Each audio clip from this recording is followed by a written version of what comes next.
Jamaat Islami Sandalpur union কর্তৃক আয়োজিত আজকের এই নির্বাচন নীতির উত্তর সমাবেশে উপস্থিত আছেন সন্দলপুর ইউনিয়নের সংগ্রামী আমির, উপস্থিত আছেন অন্যান্য নেতৃবৃন্দ, সম্মানিত দিনী ভাইরা, সম্মানিত এলাকাবাসী, সম্মানিত বাজারের ব্যবসায়ী বৃন্দ, আসসালামু আলাইকুম ওয়া রাহমাতুল্লাহি ওয়া বারাকাতুহু। আপনারা জানেন আগামী 12ই ফেব্রুয়ারি এদেশের মানুষের বহু কাঙ্ক্ষিত আশা-আকাঙ্ক্ষার প্রতীক ত্রয়োদশ জাতীয় সংসদ নির্বাচন অনুষ্ঠিত হবে। এই নির্বাচনের মাধ্যমে দেশের ছবি ইনশাআল্লাহ সব লোকদের হাতে পদার্পণ করা হবে। সম্মানিত ভাইয়েরা, এই নির্বাচনের মাধ্যমে আগামীর বাংলাদেশ সব লোকদের হাতে সুপর্দ করা হবে। এই দেশে আমরা দীর্ঘদিন ধরে স্বাধীনতার পরে 54 বছর অতিবাহিত হয়ে গেল, আমরা বিভিন্ন শাসক দেখেছি, বিভিন্ন দলের শাসন দেখেছি, কিন্তু জনগণের আশা আকাঙ্ক্ষার প্রতিফলন ঘটতে আমরা দেখি নাই। এই নির্বাচনের মাধ্যমে আমরা এক ঝাঁক সব লোকদের হাতে, আল্লাহ বিরোধীর হাতে দেশের দায়িত্ব অর্পণ করে দেশের মানুষের সামগ্রিক উন্নতি, অগ্রগতি, সুখ এবং সমৃদ্ধি নির্ধারিত করতে চাই।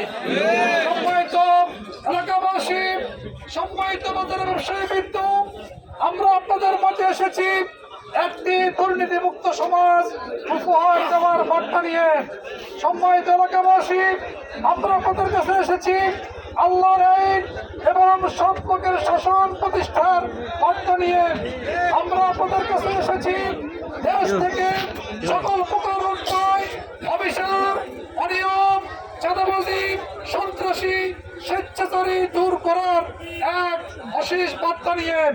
যদি আপনারা আগামী 12ই ফেব্রুয়ারি বাংলাদেশের অন্যান্য অঞ্চলের মতো, বাংলাদেশের অন্যান্য আসনের মতো এই আসনেও ইনসাফের প্রতীক, ইসলামের প্রতীক, ন্যায়ের প্রতীক, সত্যের প্রতীক দাঁড়িপাল্লায় ভোট দিয়ে বাংলাদেশ জামাত ইসলামীকে দেশ প্রচার দায়িত্ব দেন, তাহলে ইনশাআল্লাহ আগামীর বাংলাদেশে আমরা আপনাদের আশা আকাঙ্ক্ষার প্রতিফলন ঘটাবো ইনশাআল্লাহ।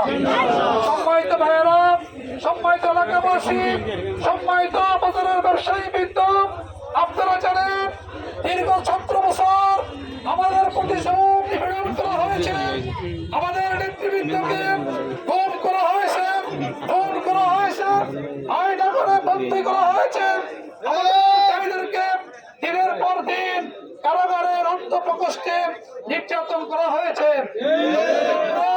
দেশের বিরুদ্ধে দিল্লির পক্ষে আমাদের নেতৃবৃন্দ কোন সমঝোতা করেন নাই। আমাদের নেতৃবৃন্দ সকল প্রকার জুলুম অন্যায় সহ্য করেছেন, তারা দেশ থেকে পালিয়ে যান নাই।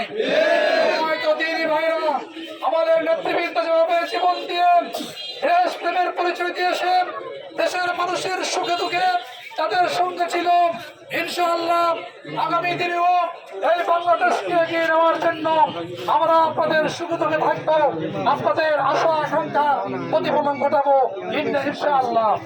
সম্মানিত এলাকাবাসী, সম্মানিত বাজারের ব্যবসায়ী বৃন্দ, আপনারা জানেন এই দেশের সর্বত্র দুর্নীতি চেয়ে গেছে।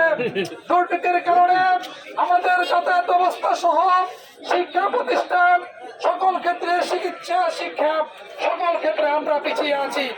আজকে সরকারের পক্ষ থেকে রাস্তাঘাট নির্মাণ করার জন্য যে বরাদ্দ আছে, ওই বরাদ্দগুলো সঠিকভাবে বাস্তবায়ন করা হয় না, যার কারণে আমাদের রাস্তাঘাটের বেহাল দশা।